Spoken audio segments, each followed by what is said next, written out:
Gracias en esta tarde, noche, más bien, por la oportunidad que nos das de estar aquí juntos, reunidos alrededor de tu palabra. Por el tiempo que hemos tenido orando unos por otros, pidiendo, como dice tu palabra, llevando las cargas unos de los otros, y también el tiempo que hemos tenido para adorarte, Señor. Y ahora que vamos a entrar a la palabra, Señor, a tu palabra, queremos pedirte que nos guíes, nos ilumines, que tu Espíritu Santo pueda en cada corazón obrar y que sea como una semilla tu palabra, que caiga en tierra fértil, en tierra muy rica, Señor, que esté dispuesta a poder hacer que esa semilla crezca y dé fruto agradable para ti, Señor. Te lo pedimos y te pido también que me ayudes, Señor, a mí a poder hablar tu palabra como tengo que hacerlo. Te lo pido en el nombre de Jesús. Amén. Bien, si me pueden acompañar a Gálatas, por favor, capítulo 5. Y hoy voy a hablar acerca de la fe que obra por el amor. Gálatas capítulo 5, en el verso 1.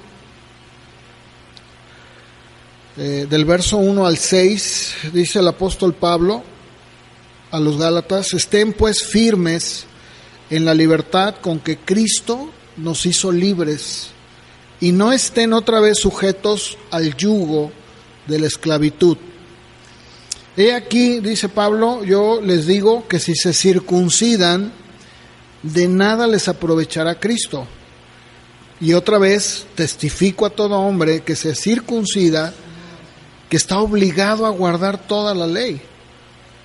De Cristo se han desligado los que por la ley se justifican, de la gracia han caído. Pues nosotros, por el Espíritu, aguardamos por fe la esperanza de la justicia, porque en Cristo Jesús ni la circuncisión vale algo, ni la incircuncisión, sino la fe que obra por el amor. Fíjense, aquí el apóstol Pablo, si ustedes han leído la epístola a los Gálatas, los Gálatas eran unas iglesias que estaban en una región de Galacia, y ellos habían recibido la palabra como una iglesia cristiana. Pablo había predicado, pero sin embargo lo que sucedía es que había un grupo de personas que se llamaban los judaizantes. Ellos iban a las iglesias donde Pablo había levantado iglesias, y ellos les decían: mira, lo que tú recibiste de Pablo no te sirve si tú no guardas la ley judía. Entonces, pues en el caso específico de los de Galacia y de los Gálatas, ellos accedieron a volver a tomar las leyes ceremoniales judías, que obviamente pues no tenían nada que ver con ellos, porque ellos no eran ni siquiera judíos. Entonces Pablo aquí expone en estos versículos su postura. Al hablar acerca de la gracia y la ley, obviamente que las dos se excluyen. O sea, tú no puedes vivir por las obras de la ley y decir que vives por la gracia, porque el camino de la ley, o sea, el estar sujeto a reglas judías, como en el caso de los de Galacia, los Gálatas, pues la ley y las obras hacen que la salvación dependa exclusivamente del esfuerzo humano. Y por el otro lado, el que toma la gracia, o sea, el que dice, pues yo voy a vivir mi vida tratando de vivirla por obras, yo voy a ganarme la salvación, perfecto, adelante, nunca lo vas a lograr. Es lo que Pablo está enseñando. Por el otro lado está el camino de la gracia, en donde simplemente la persona recibe, se abandona incondicionalmente a la misericordia de Dios y le dice: Señor, perdóname, soy un pecador y creo que tu gracia me perdona, ¿verdad? Y recibe el perdón de Dios.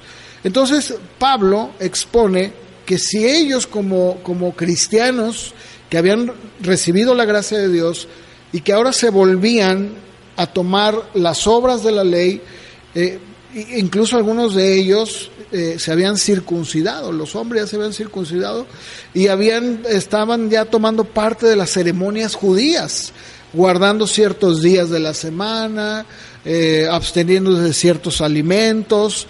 Entonces Pablo les dice, miren, si ustedes aceptan una parte de la ley, están obligados a tomar toda la ley, no solamente una, toda la ley. Y al hacerlo, van a caer de la gracia, porque entonces ustedes van a hacer a un lado, van a menospreciar la gracia de Dios. Es como, por ejemplo, una persona que se hace ciudadano de un país y, bueno, mete los papeles y cumple con todo lo que ese país le dice que tenga que hacer, ¿no? Hay ciertas reglas, hay normas que rigen a ese país. Entonces, ninguno de nosotros, si queremos hacernos de una nacionalidad, vamos a pensar que alguno, ¿verdad?, se va a Estados Unidos y pues llega el tiempo en que él dice, como que yo puedo ser, soy candidato a la ciudadanía. Bueno, pues no nada más vas a poder ser ciudadano, o si lo hace un extranjero en México. Al momento de tomar la ciudadanía de cualquier país, estás aceptando todas las leyes y todas las disposiciones que ese país te dé. Si no te gusta, ese es otro asunto, pero tú vas a tener que cumplir con todo. Pablo está diciendo más o menos esto, está diciendo, mira, ustedes no pueden solamente tomar una parte de la ley. Al momento de tomar una o dos, tienen que someter todo lo que son ustedes a esa ley. No pueden vivir en las obras y en la gracia, no es posible. Entonces Pablo lo que estaba demostrando era que si un hombre se circuncidaba, adquiría el compromiso de cumplir con toda la ley. O sea, alguien puede decir, no, pero nada más me circuncidé y ya. No, estás prácticamente aceptando la ley y por lo tanto estás sujetándote a vivir bajo ese camino. Pero también debes de saber que por la ley ninguno será salvo. Ninguno, no hay, ni Moisés, que fue el que estuvo como receptor de la ley, ni él, nadie puede. De hecho, la ley no servía para que pudiéramos llevarla. La ley nos servía para mostrarnos lo pecaminoso y lo impotentes que somos ante Dios. Esa es la realidad. Entonces, aquí Pablo les está mostrando a los Gálatas lo incongruente de que están ellos actuando. Sí, y en el último versículo, que es el que pues que quiero compartir, que es el verso 6, ahí Pablo lo que está hablando es que lo único que importaba, al final de cuentas, no era si alguien se circuncidaba o no, sino que al final de cuentas lo que realmente importaba era la fe que actúa por medio del amor. En pocas palabras, lo que está diciendo es que Cristo Jesús no es la ley, era el cumplimiento de la ley y que Él nos iba a llevar a una relación estrecha y personal con Él mismo. El mismo Pablo explica que la ley era como ese cuidador, esa nana que anteriormente se encargaba de cuidar y de instruir a los hijos para llevarlos a algo. Dice Pablo, era nuestro ayo, que eso es a lo que se refiere.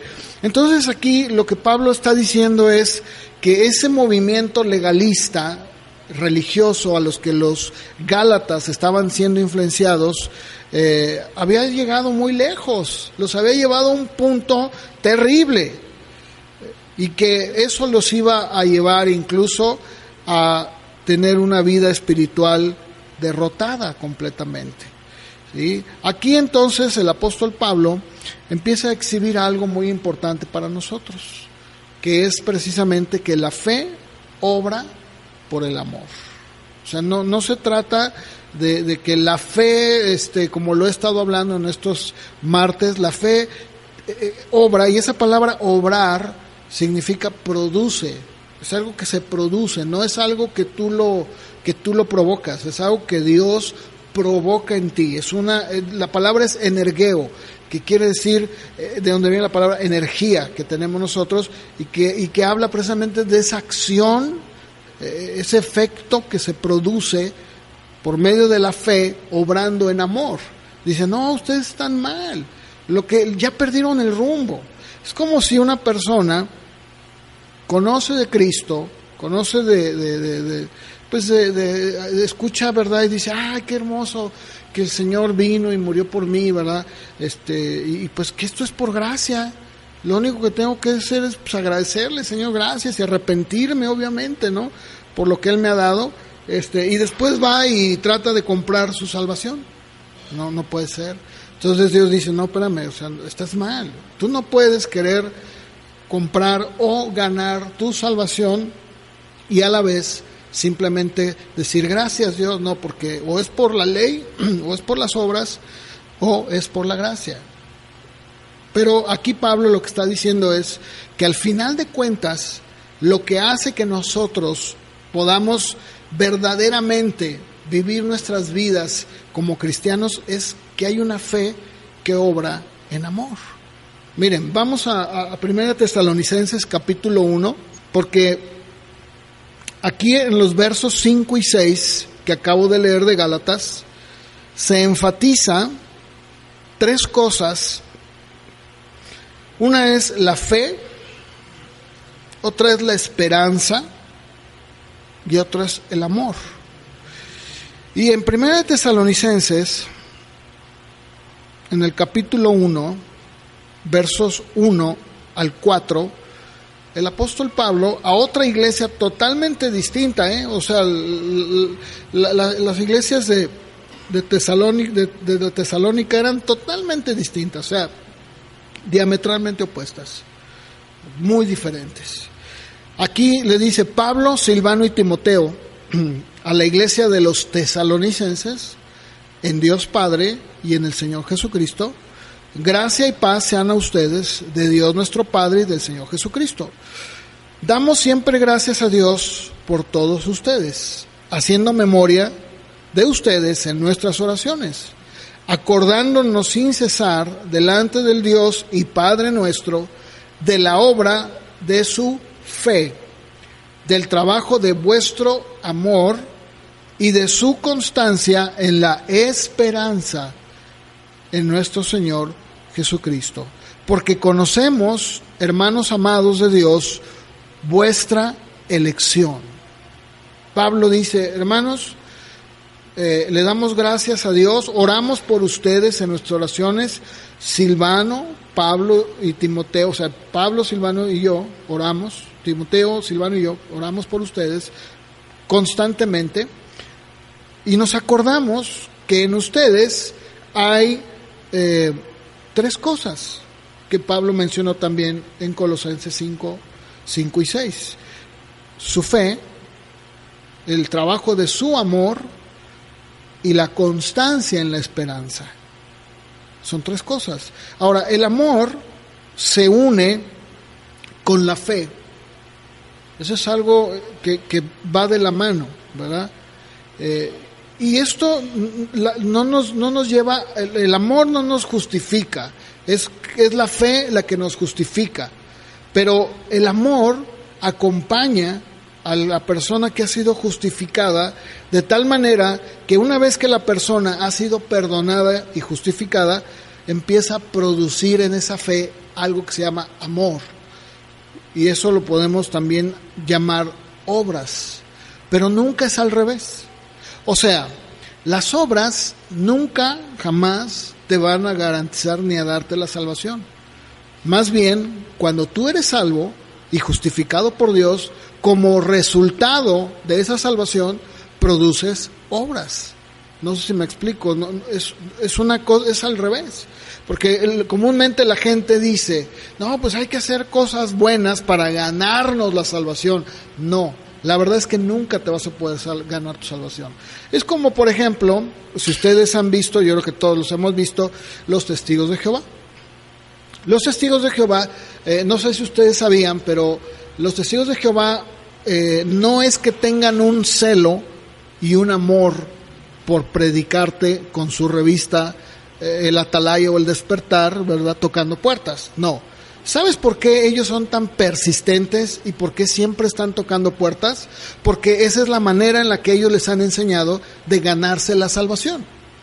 O sea, el hecho de que ellos salgan al campo, como le llaman, es porque eso les está, de alguna manera, les dicen a ellos los ancianos, pues trata de ganarte tu salvación. ¿Cómo? Vendiendo revistas, yendo a cumplir horas, porque ellos cumplen horas. No es como la gente cree, ¿verdad? Que dice, ay, mira, algunos cristianos dicen, ¿qué celo tiene? No, de ninguna, no tienen nada de celo, nada. Para ellos eso es ganarse su salvación. Pero cuando tú les preguntas, oye, y al hacer esto, ¿tú tienes la garantía y la certeza de que te la vas a ganar? Te van a decir, no, eso no lo sé. Entonces, o sea, una vez platicaba yo con uno y le decía, bueno, pero entonces si tú te mueres, bueno, va a caer en un sueño, ¿verdad? Porque se duermen. Ellos dicen, no, pues es el sueño intermedio del alma, ¿no? Se quedan ahí en la tumba. Pero bueno, cuando te levantes, algún día te vas a despertar, tú tienes la garantía de que vas a poder decir, Señor, ¿verdad? Buen siervo y fiel, aquí estoy, ¿verdad? Dice, no, eso no lo puedo saber. Y le dije, bueno, porque los 144,000 escogidos, para empezar, no está hablando de gente común, así como nosotros, hablando de judíos. Pero vamos, si así fuera, ¿cuántos testigos de Jehová hay en el mundo? La pregunta es, ¿y cómo saber quiénes son los 144? Porque alguien puede decir, pues yo fui bien celoso y salí, o no celoso en el sentido de amor por Dios, sino un celo por ganarme la salvación. ¿Y qué garantía tienes? Ninguna. ¿Han hablado alguna de ustedes con los testigos de Jehová? ¿Verdad? ¿Verdad que no tienen una seguridad? Nada. No sé. No lo sé. ¿Verdad? No sé, quién sabe. Mormón, por ejemplo, los mormones dicen, bueno, pues mira, si tú no te bautizas en la iglesia mormona y cumples las ordenanzas, no puede ser. ¿Cómo? Entonces, y entra una serie de preguntas, y entonces el ladrón que estaba en la cruz, él nunca se bautizó. ¿Qué pasó con él? ¿Cuánta gente no hay que nunca se pudieron bautizar? ¿Qué pasó? Bueno, y así sucesivamente, cada uno de estos grupos lo que pretenden es ganarse su salvación. Lo mismo sucede con la Iglesia Católica. La Iglesia Católica dice, pues es por obras. No, pues pórtate bien y échale ganas. Pero la Biblia dice que no es así. Dice, la salvación no es así, es por gracia. O pórtate bien, dicen, ¿verdad? Pórtate bien, ayúdale al necesitado, pues al que no tiene, dale, ¿verdad? Y eso no está mal. Pero eso debe ser la consecuencia de que hemos sido salvos, no al revés.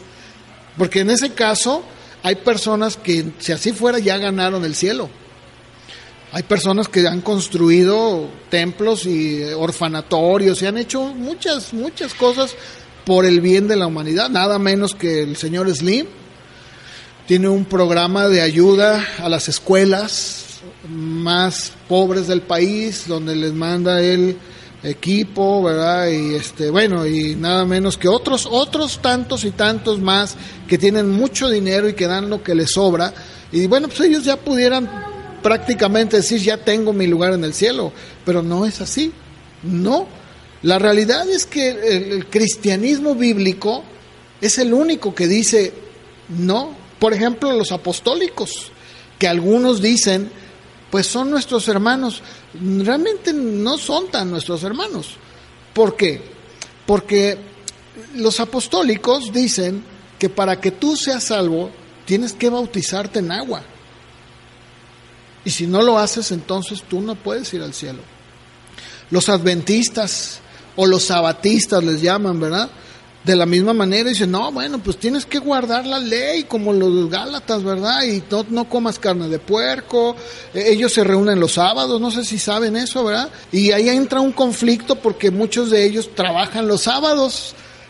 ¿Y qué dicen sus pastores? ¿Qué les dicen? Pues salte de tu trabajo porque pues tú tienes que venir el sábado, imagínate. Y bueno, y eso es por nombrar solamente una cosa, ¿no? Bueno, y así podríamos hablar, pero la realidad es que Jesucristo, ¿verdad? Él dice, no es así, es por gracia. Toda la ley, el Señor Jesús, y la Biblia lo dice, toda la ley se cumple con una palabra: amarás a tu prójimo como a ti mismo. Y esto es algo que la ley lo decía. En Levítico 19:18, el Señor le dijo a Moisés, no te vengarás, no guardarás rencor a los hijos de tu pueblo, sino que amarás a tu prójimo como a ti mismo. Levítico 19:18. Yo Jehová. Y en Deuteronomio capítulo 6, versos 4 y 5, el Señor también, por medio de Moisés, les enseñó que el primer mandamiento era: amarás al Señor tu Dios de todo tu corazón, de toda tu alma y con todas tus fuerzas. Entonces, cuando nosotros vemos que el judío tenía un concepto muy diferente, ¿verdad? El judío pensaba que, pues, el que me hacía bien, yo le hacía bien. El que me hace mal, pues, lo aborrezco. No, la ley decía claramente que había dos mandamientos: amarás al Señor tu Dios y amarás a tu prójimo. Así. Y en esto se resumía toda la ley. Y de hecho, el amor al prójimo, dice Pablo, es el que cumple toda la ley, ¿verdad? Ahora, en Mateo 7:12, el Señor Jesús vino a darle una correcta interpretación, porque algunos dicen, es que el Señor Jesús fue un revolucionario, Él vino a cambiar todo. No, Él no vino a eso. Él vino a darle una correcta interpretación a la mala interpretación que le daban los maestros, los rabinos. Ellos le daban una interpretación como a ellos se les hacía mejor. Pero el Señor dijo en Mateo 7:12, todas las cosas que quieras que los hombres hagan contigo, así también ustedes hagan con ellos. Porque dice, esto es la ley y los profetas. O sea, esto es todo lo que la ley y los profetas dicen. Se resume en que todo lo que tú quieras que hagan contigo, tú hazlo con ellos. Incluso hubo un hombre, Mateo 22, del 36 al 40, ustedes me dicen, hubo un hombre que le dijo, maestro, ¿cuál es el gran mandamiento en la ley? Y Jesús le dijo, amarás al Señor tu Dios con todo tu corazón, con toda tu alma y con toda tu mente. Este es el primero y grande mandamiento. Y el segundo es semejante: amarás a tu prójimo como a ti mismo. Y le dijo, de estos dos mandamientos depende toda la ley y los profetas. ¿Te fijas? Nuestra fe debe ser una fe que obra en amor, una fe que obra en amor, que está produciendo, porque Dios la está produciendo. Es un amor no es un amor humano en el sentido de lo que tenemos por nuestra familia, no es un amor agape. El amor agape es el amor que Dios ha puesto en nuestro corazón. Miren, ahí mismo en Mateo, pero en el capítulo 5, si me pueden acompañar, Mateo 5, del verso 43 al 48, aquí otra vez el Señor hace una interpretación de la ley. Hace una correcta interpretación de la ley, porque los rabinos, los judíos, les decían al pueblo, ama a tu prójimo y aborrece a tu enemigo. Eso es lo que les enseñaban. Y aquí lo dice en el verso número 43. Jesús dice, oísteis que fue dicho. Cuando dice, oíste que fue dicho, se está refiriendo a los maestros que les habían dicho. Le está diciendo, a ustedes les han enseñado, a ustedes les han dicho que debes de amar a tu prójimo y aborrecer a tu enemigo. Pero fíjense lo que dice el verso 44, pero yo les digo, amen a sus enemigos, bendigan a los que los maldicen, hagan bien a los que los aborrecen y oren por los que los ultrajan y os persiguen, para que sean hijos de su Padre que está en los cielos, que hace salir su sol sobre malos y buenos, hace llover sobre justos e injustos. Porque si aman a los que los aman, pregunta, ¿qué recompensa tienen? ¿Qué no hacen también lo mismo los publicanos? Y si saludan a sus hermanos solamente, ¿qué están haciendo de más? O sea, a ver, ¿dónde está lo brillante, lo grandioso, verdad? ¿Qué no hacen así también los gentiles? Sean ustedes, pues, perfectos, como su Padre que está en los cielos es perfecto. ¿Se fijan? O sea, Cristo vino a darle una interpretación a la ley, porque ya habían hecho ellos su propia interpretación. Dice, no, a ver, oye, qué fácil es, ¿no? Es lo más fácil del mundo. ¿Quién va a aborrecer a los que ama? A nadie. Es lo más fácil. Por ejemplo, a ver, ¿dónde está el mérito? ¿Dónde está el mérito de que tú a los que amas, pues los quieres, ¿verdad? Y a los que no, a tus enemigos los aborreces. No, eso no es, así no es. Tú tienes que amar a los que te aborrecen. Debes de pedirle a Dios por ellos, fíjate. Se fijan cómo es totalmente diferente. Y esa debe ser la fe que obra por amor. Ahora que estábamos, digo, yo no tengo ninguna intención, lo digo de verdad, de decir algo, digamos, fuera de lugar. No. Pero ahora que fueron los atentados en Bruselas, tan terribles, vi una caricatura, que hicieron, no sé realmente si fue aquí o fue en el extranjero, pero vienen tres personajes, no sé si alguien la vio. Viene uno que aparentemente parece ser Pedro, o sea, lo que le llaman San Pedro, ¿verdad? Porque dicen que él tiene las llaves del cielo, ¿verdad? Y así hasta luego hacen chistes, ¿no? De eso. Bueno, Pedro, y luego está uno que, por lo que yo pude ver, era Buda, y luego está otro que es Mahoma, ¿verdad? Y luego dice Pedro, ¿alguno de ustedes dijo que deberían de matarse unos a otros? Y luego ya dice Buda, no, yo no. Y luego dice Mahoma, no, yo no.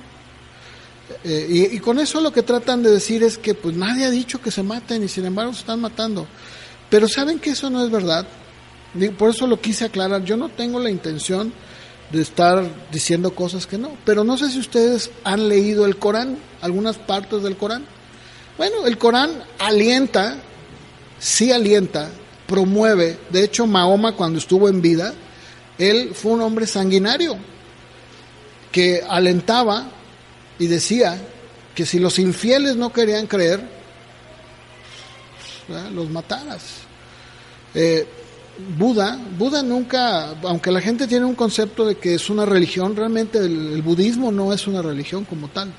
Es una forma de pensamiento que Buda dejó, humano totalmente. O sea, Buda incluso antes de morir dijo, nunca logré, ¿verdad?, llegar a la perfección. Obviamente jamás lo iba a lograr, porque el único que realmente se paró en medio de todos y dijo lo que nadie dijo fue Cristo. Él dijo, yo soy el camino y la verdad y la vida, y nadie viene al Padre si no es por mí. Él lo dijo claramente, y no solo lo dijo, sino que al tercer día resucitó de entre los muertos. Entonces hay una gran diferencia, pero el mundo tiene un concepto muy erróneo, y entonces dicen, no, es que el Islam es una religión de paz. Realmente no es así, no es así. Todos los grupos religiosos siempre tratan de mostrar y decir, pues tienes que hacer esto, incluyendo al Islam, para poder llegar a este punto. Bueno, Jesucristo dijo, no, yo morí en la cruz, hice lo que nadie podía hacer.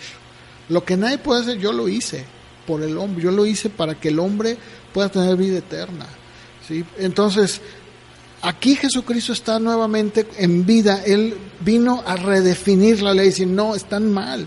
No, a ver, qué fácil es que tú, otra vez, ames a tu prójimo, a los que tú quieres, a los que amas, tu familia, pues nunca los vas a menospreciar, ¿verdad? Pero a tu enemigo, la cosa cambia, ¿verdad? Bueno, y a los que te están persiguiendo, los que hablan de ti, ¿qué haces? ¿Actúas igual que los demás? ¿O oras por ellos? ¿Le pides a Dios? Señor, ¿verdad? Incluso Él dijo algo muy cierto en el verso 45. Para que ustedes sean hijos de su Padre que está en los cielos, que hace salir su sol sobre malos y buenos, y que hace llover sobre justos e injustos. ¿Cuándo han visto ustedes que la gente que nosotros decimos que son malos no reciban lluvia o no reciban sol? Aún en las cárceles de máxima seguridad, donde están los peores, ¿verdad?, asesinos, salen al patio y reciben sol y lluvia. Y dice, mira, si tu Padre, que es santo, justo y bueno, hace salir el sol sobre ellos también. Y si tú saludas a tus hermanos solamente, ¿verdad?, dices, este es mi hermano, este sí lo quiero, ¿verdad? ¿Qué estás haciendo de más? ¿A poco los gentiles no son así? Ellos dicen, nada más los míos. Entonces el Señor dijo, sean maduros, perfectos. Eso de perfecto no está hablando de una perfección impecable, porque nadie es perfecto. Lo que está diciendo es que tenemos que nosotros, en nuestra actitud, en nuestras vidas, imitar el carácter de Cristo y de ser como Él fue. Decir, no, pero es que me hizo esto. No, ¿sabes qué? No, Señor, eso no es el Espíritu de Cristo. Eso no es la fe que obra por amor. No es. No, porque entonces estoy haciendo, o más bien no estoy haciendo nada, en lo absoluto. No estoy haciendo nada. Hubo un hombre que, de hecho, él era un intérprete de la ley. Fíjense, él no era cualquiera, era un intérprete. Y se acercó un día a Jesús para probarlo, en Lucas 10:25. Y dice que le dijo, Maestro, ¿haciendo qué cosa heredaré la vida eterna? Fíjate, lo está probando. Era un maestro, era un intérprete de la ley. Ahí en Lucas 10:25. Y el Señor le respondió en el verso 26, ¿qué está escrito en la ley? ¿Cómo lees? Bien. Dice, bueno, a ver, tú eres un intérprete, ¿verdad? ¿Qué es lo que dice ahí? ¿Qué está escrito en la ley? Tú la sabes, ¿cómo lees? Y entonces el hombre le respondió y le dijo, bueno, amarás al Señor tu Dios con todo tu corazón, con toda tu alma, fuerzas, tu mente, y a tu prójimo como a ti mismo. Y Jesús le respondió en el 28, muy bien has respondido, haz esto y vivirás. Pero fíjense, el 29, pero él, el intérprete, queriéndose justificar a sí mismo, le dijo a Jesús, ¿y quién es mi prójimo? Fíjate, ¿quién es mi prójimo? No, pues qué bueno que me preguntas. Entonces el Señor le respondió y le dijo, mira, un hombre descendía de Jerusalén a Jericó y cayó en manos de ladrones, los cuales le despojaron, le hirieron, se fueron y lo dejaron medio muerto. Imagínate, ¿verdad? Una golpiza, ¿no?, tremenda. Y aconteció que descendió un sacerdote, tal vez un sacerdote judío, un sacerdote del templo de Jerusalén. Por aquel camino iba descendiendo un sacerdote y viéndolo pasó de largo. Y luego dice, vino un levita. Ellos eran los que servían en el templo. De hecho, ellos eran los que ayudaban al sacerdote. Y dice que entonces pasó cerca y lo vio y también, ¿verdad?, pasó de largo. Pero dice el verso 33 que un samaritano, que por cierto los samaritanos para los judíos eran gente impura, eran gente que menospreciada, porque los samaritanos se habían ya mezclado con otras razas y los judíos decían: ustedes están impuros, ustedes ya no son judíos de cepa, ya no son judíos de raza fina, ya se contagiaron, ya están todos revueltos. Entonces eran muy mal vistos. Y Jesús, a propósito, toma esta ilustración y habla del samaritano. Porque dice, mira, pero vino un samaritano que iba de camino y vino cerca de él. Y viéndolo, fue movido a misericordia.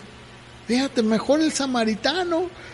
Y acercándose, vendó sus heridas, echó aceite, vino, lo puso en su cabalgadura, lo llevó al mesón y cuidó de él. Otro día, al partir, sacó 2 denarios y se los dio al mesonero y le dijo: cuídamele, y todo lo que gastes de más, yo te lo voy a pagar cuando regrese. Jesús le respondió: ¿quién pues de estos 3 te parece que fue el prójimo del que cayó en manos de los ladrones? Entonces el intérprete le dijo: el que usó misericordia. Y Jesús le dijo: ve y haz tú lo mismo. Así o te lo explico de otra manera. El concepto, pues, es totalmente distinto. Lo que Jesús está enseñando es algo bien diferente. Ahora, cuando yo estoy hablando esto del Islam, no estoy hablando de una manera despectiva, porque debemos de orar por ellos, pedirle a Dios. Y de hecho, no sé si ustedes sepan, pero actualmente en los países musulmanes, en donde el evangelio está prohibido, ha habido muchas conversiones al cristianismo, muchas.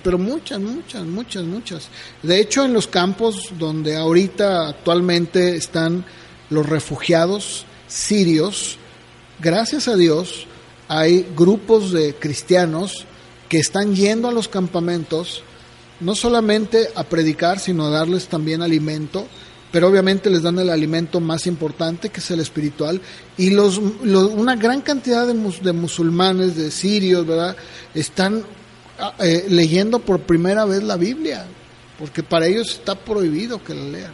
Entonces, está habiendo un despertar increíble, ¿verdad? Ahora, yo no lo digo para que nosotros los veamos mal, porque entonces me convertiré en lo mismo.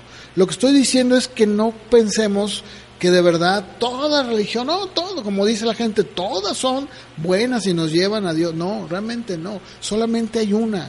¿Y cuál es? Pues Jesucristo. Es el único. No hay más. ¿Y qué dijo él? Que debemos de obrar en fe, en amor. Que debemos de demostrar con nuestra fe, pero una fe que obra en amor a la gente. De tal manera que no nada más sea una cuestión de decirlo. No, debemos, es más, dentro de las peticiones de oración, creo que debemos de empezar a pedir por todos ellos, por todos los musulmanes, incluso en Estados Unidos y en Europa, en algunas partes, porque obviamente Europa ya se ha convertido se han convertido ya en países que prácticamente son ateos, pero todavía hay cristianos a donde las puertas de las iglesias están abiertas, y muchos musulmanes que están viviendo allí están conociendo a Cristo Jesús, y eso es algo excelente, ¿verdad? Eso es algo que debemos de pedirle a Dios que lo siga haciendo. Nada menos, no sé si ustedes escucharon, fue muy sonado el testimonio del hijo del que fundó el grupo terrorista Hamas. ¿Han oído de él? Es un grupo terrorista musulmán, obviamente, que está bombardeando constantemente Jerusalén, y bueno, mandan gente que se inmole y bueno, se explotan ahí. Bueno, el hijo del que fundó este movimiento terrorista es cristiano, y ustedes entren a YouTube y pongan ahí testimonio el hijo de terrorista, el fundador de Hamás. Y es increíble, ¿eh? Este hombre habla y él dice, yo temo por mi vida, porque si, bueno, ya se enteraron, ¿no? Porque si a mí me ven, dice, incluso cuando él va, porque lo llevan a compartir y hablar con la gente, lo tienen que ir custodiando, porque realmente tiene amenazas de muerte, ¿no? Pero él habla y dice, no, pues le pedimos perdón a Israel, pedimos perdón a la gente, dice, yo les pido perdón. Dices, híjole, qué increíble, qué hermoso ver que las personas, sin importar su trasfondo, lo que haya pasado, Dios está cambiando y convirtiendo, porque la verdad es que el poder de Cristo Jesús no tiene límites. O sea, no hay nadie, no hay corazón que sea tan duro que el Señor no pueda cambiar. Y estamos viendo algo bien tremendo, ¿no? Bien tremendo. Bien, entonces, viendo pues que el Señor Jesús le da una interpretación, una correcta interpretación, nosotros tenemos que ver qué es lo que la palabra nos enseña en cuanto a esto. En Romanos 13, el apóstol Pablo también habla de esto. Romanos 13, del verso 7 al 10, ¿se fijan? Todo lo que Pablo está diciendo incluye los mandamientos de la ley, incluye parte de los mandamientos, ¿no? Y él mismo dice, mira, no adulterarás, no matarás, no hurtarás, no dirás falso testimonio. Ahí está hablando del decálogo, de los 10 mandamientos, ¿no? Y si cualquier otro mandamiento se resume en esto: amarás a tu prójimo como a ti mismo. Y el amor no le hace mal al prójimo. Así que dice, el cumplimiento de la ley es el amor. El mismo apóstol Pablo habló precisamente, de hecho el domingo yo hablé algo de esto, obviamente más bien enfocado hacia lo que es la santidad práctica. Hablé acerca de 1 Corintios 13, donde él habla del amor. ¿Qué es el amor? Y ahí el apóstol Pablo nos muestra que por encima de todo lo que puede parecer muy llamativo, o sea, por encima de todos los dones que puede haber, como por ejemplo profecía, lenguas, conocimiento, por encima de todo eso, dice el apóstol Pablo que lo único que queda de todo esto es el amor. Ahí en 1 Corintios 13:13, él lo dice, hablando acerca de todo lo que es el amor, él lo despliega de una manera muy clara y dice, mira, aunque tú tengas unas lenguas angelicales, ¿verdad? Aunque tú tengas profecía, aunque tengas conocimiento, ¿verdad? Y ahí lo empieza él a desglosar, ¿no? En el verso 1 habla sobre las lenguas. En el verso 2 habla sobre la profecía. Dice, y en el mismo verso 2 habla sobre el conocimiento. Todo el conocimiento, todo. Si yo tengo toda la ciencia o conocimiento, ¿verdad?, pero no tengo amor, no soy nada. Aún si reparto mis bienes para dar de comer a los pobres.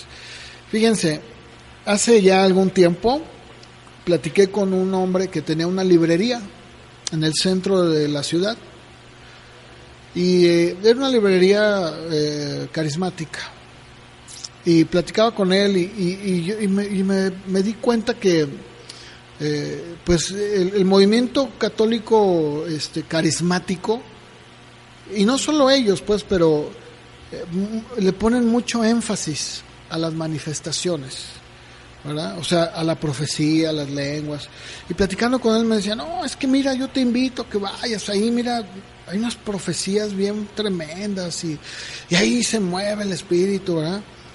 Pero algo que era muy, muy notable en él es que él tenía un vocabulario pues muy, muy sucio.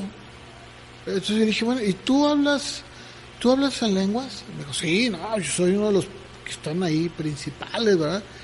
Dije, pero a ver, dice Santiago que no puede ser que una fuente, una fuente de agua dulce y agua salada. ¿O ustedes sí han visto eso? No, ¿verdad? Le dije, bueno, ¿cómo puede ser que tú me digas a mí que el Espíritu Santo mora en ti y que incluso tú das profecías cuando tu forma de hablar deja mucho que desear? Incluso hasta se iba a divorciar de su esposa. Le dije, eso es algo que... Digo, perdóname, pero estás mal.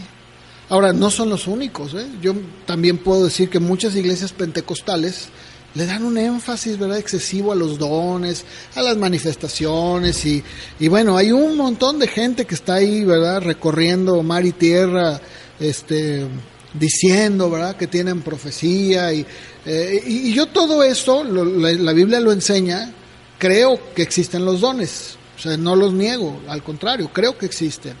Pero el problema es que muchas de las veces se pone un énfasis de todos estos dones, y lo que realmente importa, lo que verdaderamente debería de ser lo esencial, que Pablo lo dice en el verso 13, el capítulo 13, verso 13, dice, ahora permanecen la fe, la esperanza y el amor. Estos tres, pero dice él, pero el mayor de ellos es ¿qué? El amor. El amor. Incluso, fíjense ustedes, en el verso 9 dice Pablo, en parte conocemos y en parte profetizamos. O sea, lo que está diciendo es, nuestra mente tan finita, ¿verdad?, no alcanza a comprender todo. Vemos y escuchamos, ¿verdad?, en parte nosotros oímos, ¿verdad?, pero no podemos así como que comprender muchas cosas.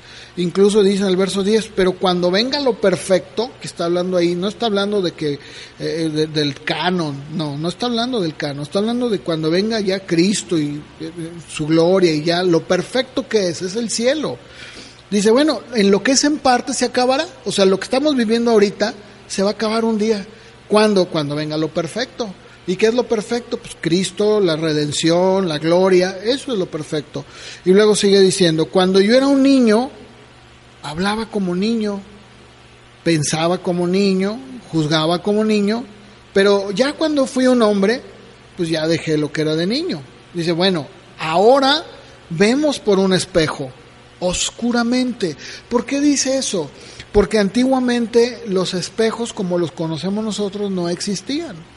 Más bien eran de bronce o de metal, a los cuales tenían que pulirlos muy bien para que la persona pudiera así como que pues medio ver su rostro, porque ¿cómo puedes tú ver tu rostro reflejado en un metal de manera 100%? No puedes. O sea, ves borroso, ves tal vez incluso hasta tu cara deforme, no porque esté deforme, sino porque el mismo efecto del metal no es perfecto para reflejarlo como hoy en día nosotros lo tenemos. Por eso es que Pablo está hablando del espejo. Dice, ahora vemos como por un espejo, obscuramente. Dice, pero entonces, cuando venga lo perfecto, veremos cara a cara. O sea, ya no voy a necesitar, ¿verdad? Diego no va a necesitar ya luchar, ¿verdad?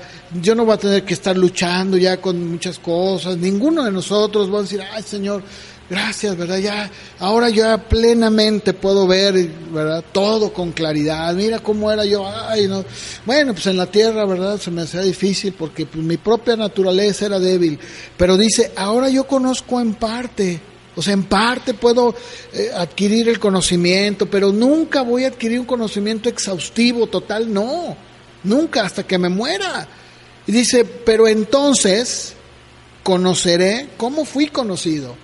O sea, voy a ver ahora sí plenamente como Dios ve, como Dios veía, como voy a decir, mira, ya percibo, ahora veo cómo era mi tiempo allá, ¿verdad? Y ahora entiendo todo.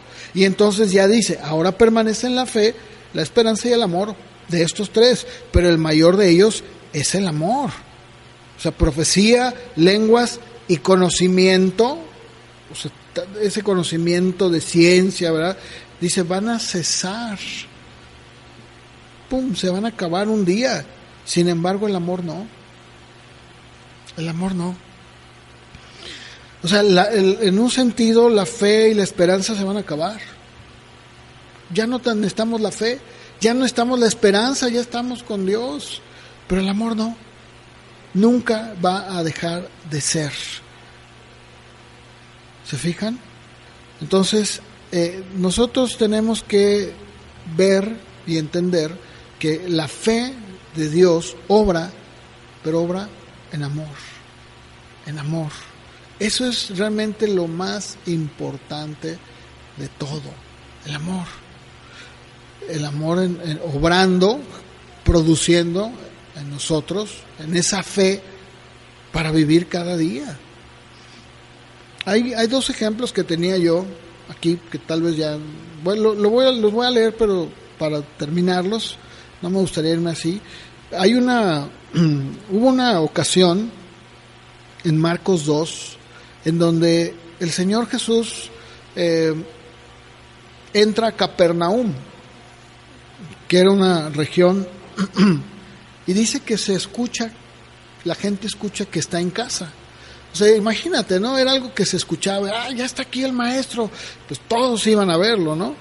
De tal manera, dice en el verso 2, que muchos se juntaron y no cabían ni en la puerta. Y dice que entonces al tener a él, a toda la gente les predicaba la palabra.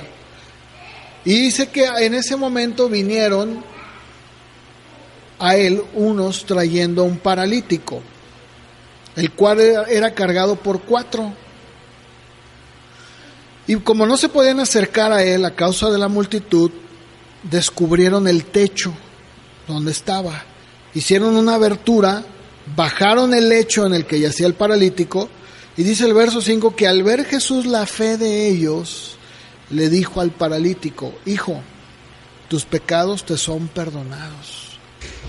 Ahí estaban algunos de los escribas, los cuales cavilaban en sus corazones y decían: ¿por qué habla este así? Blasfemias dice. ¿Quién puede perdonar pecados sino solo Dios? Pues él era Dios. Y conociendo luego Jesús en su espíritu que cavilaban de esta manera dentro de sí mismos, les dijo: ¿por qué cavilan así en sus corazones? ¿Qué es más fácil decirle al paralítico: tus pecados te son perdonados? O levántate, toma tu lecho y anda. Pues para que sepan que el Hijo del Hombre tiene potestad en la tierra para perdonar pecados, le dijo al paralítico: a ti te digo, levántate, toma tu lecho y vete a tu casa. En ese momento se levantó, tomó su lecho, salió delante de todos. Dice que de tal manera que todos se asombraron y glorificaban a Dios, diciendo: nunca hemos visto tal cosa. Es bien notable, hermanos, que en los 3 relatos de los evangelios, que este es uno, pero en los otros 2 siempre se nota o se remarca en los 3 la fe de ellos. La fe de ellos. Dice la fe de ellos, que es la que Jesús observó en ellos. O sea que el mismo enfermo tuvo también fe, se ve, ¿verdad? Desde el momento en el que el Señor lo perdona. Pero aquí lo que estamos viendo es que estos hombres trajeron a su amigo y el mismo amigo vino buscando a Jesús, y vemos cómo el Señor se fija en estos hombres que vienen con esta fe, creyendo que Dios los puede hacerle el milagro, y efectivamente, de hecho, la Biblia dice que el mismo Señor, no en esta ocasión nada más, en varias ocasiones llegó a resaltar la fe que tenían muchas veces la gente que a veces ni judía era, por encima de todos los demás. O sea, una fe que estaba realmente por encima de las dificultades, como en este caso, porque ellos pudieron haber llegado y al verla, imagínate tú la casa llena, ¿verdad? Y llevando a tu amigo aquí, ¿verdad? En su lecho, pues muchos de ellos pudieron haber desilusionado y decir: no, pues, ¿sabes qué? Oye, pues cómo no, pues, oye, mira, ¿ya viste cómo está ahí? No, pues mejor vámonos, ¿verdad? Luego venimos, ¿no? Pero no fue así. O sea, ellos pensaron: por arriba, vamos a subirnos. Se subieron, quitaron lo que había ahí, ¿verdad? Si eran tejas o en este caso si eran pues hojas secas, ¿verdad? De lo que tuvieran, lo quitaron. Dijo, no, vamos a ir a subir a nuestro... Y ahí va, imagínate lo pesado que es subir a una persona. La subieron al techo y la descolgaron, ¿verdad? Y dice la Biblia que lo que el Señor recalcó fue la fe de ellos, que tuvieron por su amigo. Y dice que cuando le dice al paralítico, tus pecados son perdonados, no es que estuviera dando un mandamiento o una orden para que, pecados, déjenlo. No, lo que él estaba haciendo era proclamando el estado y la condición perdonada de ese hombre, perdonándolo. Ellos mismos dijeron, ¿quién puede perdonar? Solo Dios. Yo soy Dios. ¿O no? Claro, él lo perdonó, dijo, tus pecados son perdonados. Qué increíble. Y esa es una muestra de cómo realmente la fe que obra por el amor, pero el amor de Dios, no tiene que ser un amor de Dios, una fe que Dios provoca en la persona, lo lleva a hacer estas cosas. Incluso hay una historia que les dije eran dos. Hay una historia que a mí me gusta mucho porque dice Lucas 7:36 que un fariseo le dice a Jesús que vaya a comer con él. Lo invita. Este hombre se llamaba Simón. Lucas 7:36. Este hombre, que era fariseo, le dice que vaya. Y dice el verso 36 que entrando en la casa del fariseo, se sentó a la mesa. Y dice que entra una mujer de la ciudad que era pecadora, o sea, era una prostituta. Y al saber que Jesús estaba a la mesa en casa del fariseo, trajo un frasco de alabastro con perfume. Y estando detrás de él a sus pies, o sea, ni siquiera le daba la cara, estaba detrás de él, llorando, comenzó a regar con lágrimas sus pies y los enjugaba con sus cabellos. Fíjate nomás, besaba sus pies y los ungía con el perfume. Fíjate qué cuadro, ¿no? La mujer ahí lavándole sus lágrimas con este perfume. Dice que el verso 39 que cuando el fariseo vio, ¿verdad? El que le convidó, él dijo para sí mismo, o sea, él pensó para sí mismo, o sea, Jesús, si fuera un profeta, conocería quién y qué clase de mujer es la que le toca, que es pecadora. Ellos decían, nadie, las prostitutas, publicanos, ninguno puede tocar, porque son inmundos, son impuros, son gente pecadora. Pero fíjense el verso 40, lógico que el Señor era Dios, sabía todo. Jesús le responde y le dice, Simón, una cosa tengo que decirte. Y él le dijo, di, maestro. O sea, este se hacía tonto, ¿no? Creyó, pues estoy pensando para mí mismo, ¿quién me oye? Pues, yo. Dice, a ver, Simón, sí, dígame, maestro, dime, maestro, sí. Le dice, mira, un acreedor tenía 2 deudores. Uno le debía 500 denarios y otro 50. Y no teniendo ellos con qué pagar, pues perdonó a ambos. A ver, di pues, ¿cuál de ellos le va a amar más? Y respondiendo Simón le dijo, pues pienso que aquel a quien perdonó más. Y él le dijo, rectamente has juzgado. Vuelto a la mujer, le dijo a Simón, ¿ves esta mujer? Entré en tu casa y no me diste agua para mis pies. La costumbre, hermanos, como cuando tú vas a la casa de alguien, ¿qué es lo que regularmente hacemos cuando alguien va a nuestra casa? Le ofreces algo de beber. Si hace frío, le ofreces un café, té, alguna bebida caliente. Si está haciendo calor, le ofreces una bebida refrescante, fría, con hielo, ¿verdad? O si tienes el refrigerador. Eso era exactamente igual. Y le dice, mira, cuando yo entré, ni siquiera me diste agua, ni esa atención tuviste. Dice, mas esta ha regado mis pies con lágrimas y los ha enjugado con sus cabellos. No me diste beso, que era la costumbre, mas esta desde que entré no ha cesado de besar mis pies. no ungiste mi cabeza con aceite, que era la costumbre, pero esta me ha ungido con perfume en mis pies, por lo cual te digo que sus muchos pecados le son perdonados, porque amó mucho.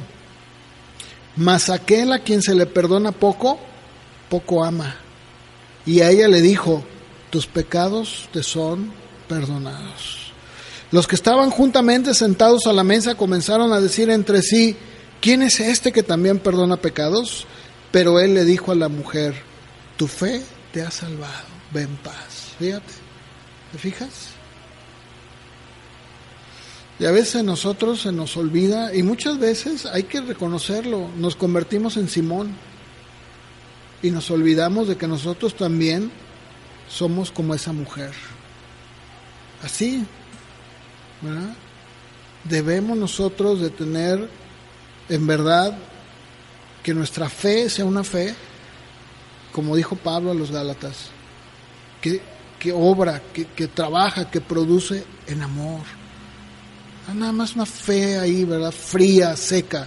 No, una fe que obra en amor. Que al final de cuentas, yo les pregunto, ¿quién de nosotros, de los que estamos aquí, podríamos decir que éramos dignos? Ninguno, ninguno. De la misma manera como dijo el Señor, exactamente igual. Mira, aquel al que muchos pecados se le ha perdonado, híjole, va a amar mucho. ¿O no es cierto? ¿Verdad que sí? Bueno, pónganse de pie, vamos a terminar con una oración. Señor, ayúdanos, Padre, que nuestra fe sea una fe que está expresándose o generando, produciéndose en amor. Señor, te pedimos, Dios, que nos ayudes. Se nos olvida. Y yo lo digo por mí también, Señor, primeramente. Muchas veces se me olvida de dónde y cómo me sacaste y cómo esta mujer éramos realmente inmerecedores de tu perdón. Tú nunca le dijiste a esta mujer, mira, ve y haz tantas cosas, o ve y haz aquello para que ganes. No. Simplemente tú perdonaste. Porque esa fe de esa mujer, esa fe de estos hombres, era una fe que tú estabas poniendo en ellos para creer, una fe en amor. Y así debe ser con nosotros, Señor. Ayúdanos, Señor, ubícanos, que nunca se nos olvide que estamos sostenidos por ti y que el amor debe de producir en nosotros, en esa fe que tenemos, de tal manera que podamos reflejarla, Dios. Ayúdanos, Padre, de verdad, te pedimos que seas con cada uno de nosotros, que tu palabra nunca va a volver vacía y que no vuelva vacía, Señor. Recuérdanos, Señor, que debemos de perdonar. Si no hemos perdonado, debemos perdonar, porque tú nos perdonas, tú nos has perdonado y nos sigues perdonando cada día. Te pido, Dios, que seas con cada uno, que tu Espíritu Santo obre y hable a cada corazón conforme sea la necesidad de cada uno. Te pedimos que nos guardes al salir, que seas con todos, Señor, los que no están tan bien, sé con ellos. Y sé, Dios mío, el resto de la semana en nuestras actividades. Te lo pedimos, Padre, en el nombre de Jesús. Amén.